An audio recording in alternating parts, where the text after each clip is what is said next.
કચ્છ અને દ્વારકા જિલ્લામાં ગાજવીજ સાથે વરસાદ. રાપર અને અંજાર તાલુકામાં ધોધમાર વરસાદ તો દ્વારકામાં કેટલાક સ્થળો પર તેજ પવન સાથે માવઠું.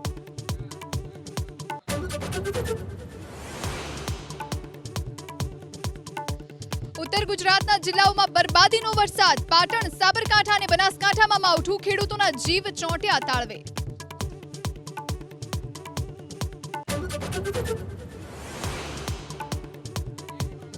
રાજકોટના રતનપરમાં ક્ષત્રિય સમાજનું મહાસંમેલન. રાજ્યભરમાંથી ઉમટ્યા મોટી સંખ્યામાં લોકો. અવ્યવસ્થા ન સર્જાય તે માટે જબરદસ્ત આયોજન.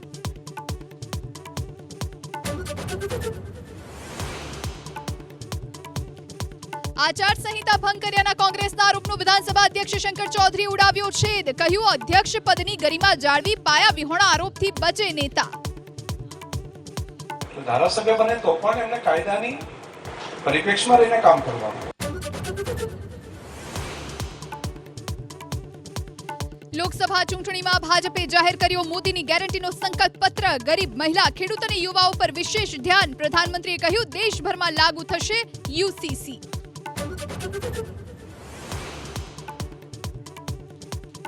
અરવિંદ કેજરીવાલની ધરપકડના વિરોધમાં આપનું નવું આંદોલન. સંવિધાન બચાવો, તાનાશાહી હટાવો અભિયાનની કરી શરૂઆત.